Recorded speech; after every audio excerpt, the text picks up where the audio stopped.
I'll be your host as we look at cutting-edge issues with the men and women who know them best, here on Telesur. Deja que salga la luna, deja que se meta el sol, deja que caiga la noche pa' que empiece nuestro amor. Mexico has a wealth of traditional music, and we've talked about it and even heard some of it here on this program. But it also has a very vibrant contemporary music scene. New groups are combining traditional elements with new sounds to come up with something that's distinctly original, but at the same time distinctly Mexican. María Inés Ochoa, La Rumorosa, embodies this mix. The daughter of the legendary singer and songwriter Amparo Ochoa, she mixes the experimental with the traditional, all grounded by one of Mexico's most beautiful voices. It's my great pleasure to welcome María Inés Ochoa. Thanks so much for being with us. Thank you. Thanks. It's a pleasure for me to be here. Thank you for the interview. For me as well. I wanted to start out by asking you how you started singing. Was it just a natural outcome of growing up in a musical family? I started singing when I was 14 years old, but that wasn't really the plan. My mother's plans since I was very little was that I would be a dancer, a ballet dancer. So I studied ballet for many years, for all my childhood. And when I was 14, my mother had already died. She died when I was 9. They started holding tributes to her. And when I was 14, I went to a tribute, and I decided that it was time for me to start singing. And everyone said to me, "Okay, María Inés, but you don't sing. Maybe you could dance." "No, I'm going to sing." "Well, what are you going to sing?" At that time, I decided to sing Jugar a la Vida, which is a beautiful song that has been very close to me all these years of my career. So I started to sing Jugar a la Vida, and everyone was really surprised. They said, "Well, that's fine, but you have to dress like your mom, right? You have to dress up." So I was going to be like the ghost of my mother walking across the stage, and that's what happened. I walked across the stage, and when I finished singing, everybody just stared at me. No one applauded. I came down from the stage crying. It was a huge scene. And when I finished, everybody said, "It's not that we didn't like it, it's that the likeness is very powerful, and we didn't know that she had a daughter who sings." I had always been far away from that artistic environment. Even though I was always close to her, no one knew that I would eventually dedicate myself to this. When my mother died, I went to live in Culiacán, and I disappeared from the scene. And then I reappeared years later in this ghost-like form. Well, everybody was really surprised, and that's where my career started. I think that's when I decided that I was in love with the stage, that I was in love with Mexican music, that had the music I had grown up with, and that I didn't want to let go of it ever. So you got inspired when you were 14 years old to switch from dance to singing, really? I think that I had always seen the two things as closely related, going hand in hand. I always used to dance around on the stages when my mother was performing. I hung out in dressing rooms. I met all my mother's good friends.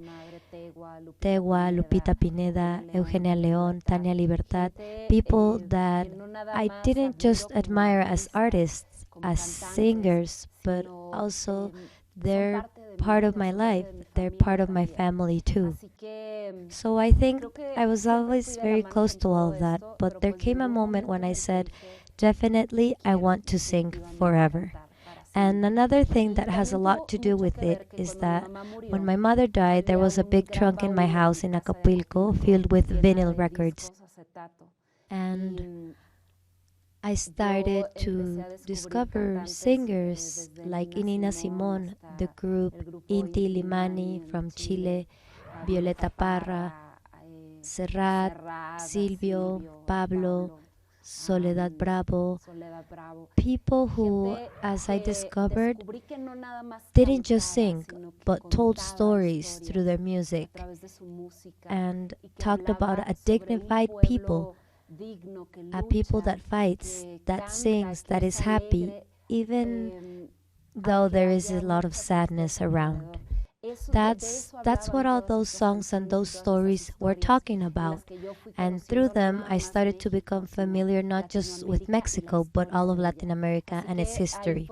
So that was when I fell in love with music, and I decided not just to perform it but also to do research about it and to be very close to singers like, for example, Guillermo Velázquez y los Leones de la Sierra de Hichu, who with their lyrics tell the story of their town, and they do it with so much energy and happiness and dance. Even though some of those stories are tragic.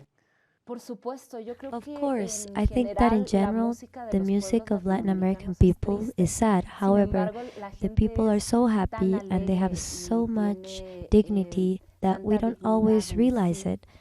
Sometimes I go to other countries and they say, in Mexico there's so much happiness, in Nicaragua, in El Salvador there's so much happiness, the people are so happy, they are always singing, laughing out loud. And I say it's true. Maybe we shouldn't because of everything that's happening, but it's true. We have joy in our souls, in our hearts, and we express it like that, dancing, singing, smiling, partying. Now they do all these polls about like the happiness index of different countries, and Mexico's always at the top. And then you look at the poverty and the violence, and everybody else in the world says, how can this be? But it's certainly something that's reflected in the music. That's really true, and it's not just in Mexico. I've noticed in other places where there's a lot of poverty, a lot of violence against women, where there are demonstrations where the people are constantly struggling, indigenous people are completely abandoned, places where there are dictators in power, things that could really beat us down. But we get up, and I'm proud to be a part of this movement, this musical movement where the people rise up from the ashes and rise up with happiness and a lot of dignity and strength. When you say this movement, this musical movement, what exactly are you referring to? I had the good fortune to grow up with a musical movement, which was the protest music movement of the 70s, where when the guerrilla movements in Central America and South America broke out, when the military coups were happening and a whole generation was waking up. I was raised in that environment, musically and historically, alongside my parents. My mother, as a singer, always supported social movements, and my father, as a filmmaker, also supported them in his own way, making documentaries about them, and in that way accompanying all those social movements and all those people's struggles. And then, when my parents weren't around anymore, I decided to go it alone and participate in the struggles of my era that interested me. I'm talking about the Zapatista struggle, the mothers of the Plaza de Mayo, who are still struggling to this day, in El Salvador, where so much damage was left over after the guerrilla movements, and they're still fighting for the dignity of the women who were raped, for the terrible massacres in the communities, for the lost children, the children stolen by the military.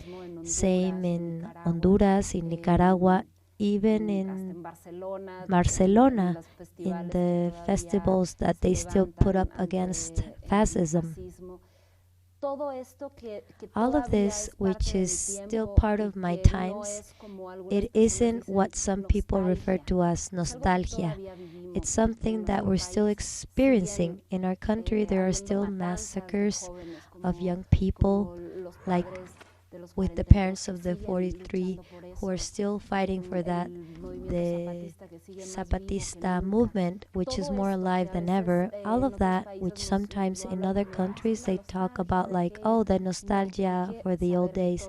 No, we have to understand that we are still fighting every day over what happens in our country. And I'm 100% on the side of the music, and I feel very proud to be part of a movement of young people who are still fighting for the dignity of our country. In this history, you mentioned names of your mother's friends, great singers in Mexican history of music, as well as artists from all over the world, and the vast majority of them were women. What has it meant to you in your music to have these women as such powerful role models and actual figures in your life? They had made such a difference in my life as a woman, as an artist, as a human being, as a strong woman, because, well, I think that we all go through difficult times that leave an impact on our lives. For me, the death of my mother was definitely a decisive moment. A watershed, a moment that changed everything. And being close to her and getting to know the music, the struggle, the way these women sang with so much power, so much strength, so down to earth. It opened up a world to me that I might not have been able to get to know if I hadn't had Amparo Ochoa as a mother and all of these great women as friends and allies of my life's path. What's it like to be the daughter of Amparo Ochoa and a singer yourself? Do you find that audiences have certain expectations? Are there advantages, but are there also limitations to that role? Yes, all of that at the same time. It has been a constant struggle with myself, with my ghosts, with my singing, with what direction my music and singing will take. I think that in the moment that I decided not to try to please anyone other than myself, to trust myself in what I have to offer, what I bring to the music scene, and to do it with all of my heart. I think that moment I stopped suffering from living in my mother's shadow, and I started to enjoy being the daughter of a woman who's so important to this country in so many ways. But it wasn't until that moment. Before that, I experienced a lot. I had a really hard time being Amparo Ochoa's daughter. Sometimes it makes me laugh because they say to me, well, it's so easy for you, right? Because you have such a famous mother. And I say, oh my God, no, it's not like that. It's definitely not like that. But without a doubt, there have been moments when, yes, I felt really lucky to have a mother like her, because I don't know, every time I travel to South America or Central America, well, the people remember her with a lot of love. And I received a huge amount of affection from many people, people who become part of my family, and I've also gotten some insults that you wouldn't believe. But a little of everything, and at the end of the day, I think the only person who really knows how to direct all these expressions from my mother's fans toward me is me, and to what point. And now that you've found your voice, literally, what do you think is the most important legacy of your mother for you? My mother always tried to teach me since I was a little girl that I could be whatever I wanted to be in my life, and to fly as high as I wanted. I always say that the most important gift that my parents gave me to me was a big, strong pair of wings so that I could fly wherever I wanted to, wherever I decided to. They lived their lives that way, and that's always the most important thing. That's how you teach your children. You learn through the example. And that's how it was for me. Now that you're on stage and you present María Inés Ochoa, with the combinations that we talked about, the traditional and the experimental and the new sounds, you really connect with audiences. How do you do that? You've been on tour. What's the secret of creating that connection through music? There's no formula. I think it has to do with the fact that we speak the same language, and I'm not talking about English and Spanish. I'm talking about a language that comes with honesty from the soul. I think an artist transmits from their heart what they are trying to say, what they think, the ways they connect with their audience. And there's no experiment for that. There's no formula, there's no medicine that you can buy at the pharmacy. It's just there, or it isn't there. And I'm fortunate that it seems I connect with the audience. We connect, and we connect with a lot of love. And we understand each other through seeing each other, hearing each other, and that's very valuable. It also has to do with the audience, I suppose. My audiences are very affectionate, very open, very passionate, very daring. They want to hear and experience, and if I sing something by my mother or if I sing something new, they see it all as a new possibility to discover something new, to hear something new, and that's beautiful. It's a blessing for me as an artist. Yeah, not to put you in a cubbyhole and make you stay there. This latest stage, you're known as María Inés Ochoa, La Rumorosa. Where does that name come from? La Rumorosa is a highway in the north of the country, and it has everything to do with me because when I started to call myself La Rumorosa, I wanted to bring a lot of the north to this project. I had always been involved with the music from the south for some reason that I can't explain to date. I love it, of course, but I also wanted to discover more about my culture, about my norteña culture. I wanted to bring corridos, traditional Sinaloa banda music, and to bring a name that reflects the strength of the north. La Rumorosa is a highway that has those curves, those ups and downs, like life itself, and like this project too. So it has that strength that I was looking for. Well, it's interesting that it's a geographical metaphor that you have there as part of the name, because you've also talked about the importance of Mexican music that you yourself sing and how that it reflects a sense of belonging. That sense of belonging, what exactly do you mean by that in both the personal and the professional sense? Well, personally, Mexican music has given me everything that exists around me. I think that I wouldn't have been able to discover my mother's story, the story of my people, the stories of people that I admire and love in this country and around the world. I wouldn't really have gotten to know all that in a deep sense if it hadn't been for the traditional music of my country. I can tell you that when I watch a Huasteco band or a group from the Costa Chica, I feel like this music really runs through my veins and it fills me. It fills me and fulfills me in all the ways a person can be fulfilled. And it's not, I might be speaking very poetically, very philosophically, but there's no other way to explain it. I think that this has to do a lot more with what I feel when I listen to and sing Mexican music.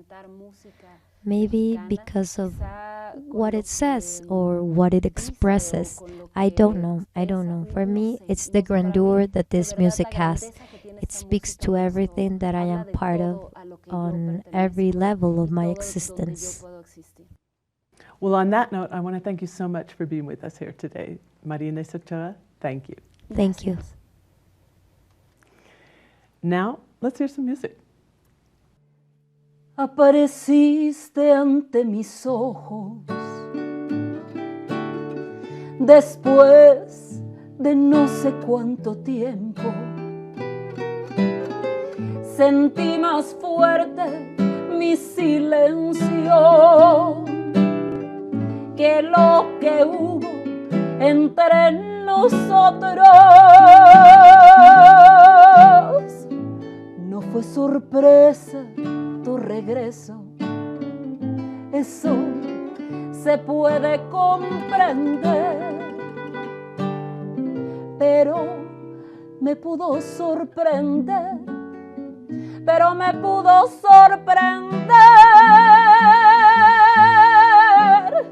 que no me dio por darte un beso. Ya no respiro por la vida, ya lo vivido, bien vivido. Y mira tú lo que es la vida: primero amor y luego olvido.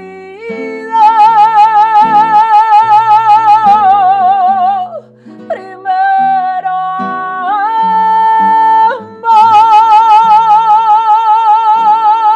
amor y luego olvido. No sé qué quieras, ni me importa. No sé de veras qué pretendes. Si cada quien echó su suerte y la de cada quien es otra. Me tienes ante tu mirada, no sé de ti ni tú de mí, y de ese amor que te ofrecí, y de ese amor que te ofrecí, me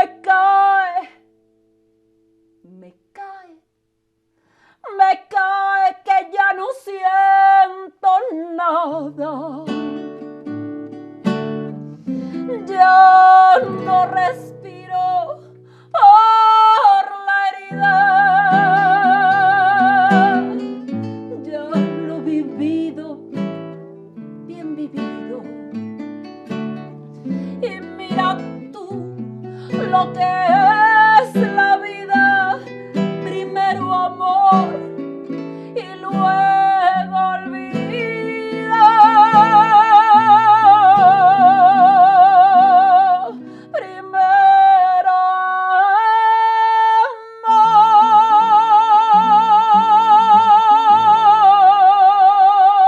amor y luego olvido.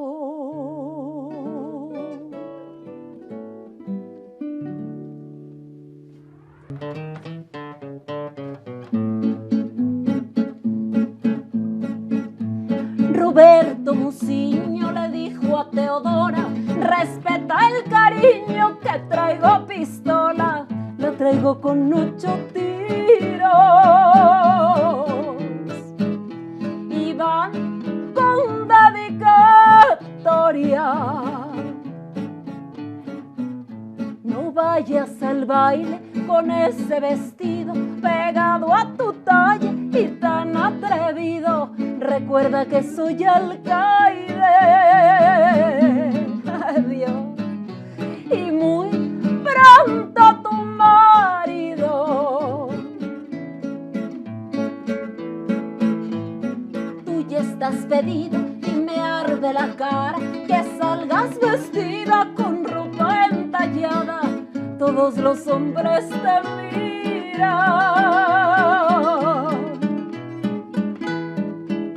Y a mí no me gusta nada. Ay, Dios mío. Yo no te quería, mis padres me han dado Estaré pedida, mas no me he casado y no voy a pasar la vida con un celoso amargado. Saco la pistola para amedrentarla, pero la Teodora le arrebata el arma y con ella los 8 tiros.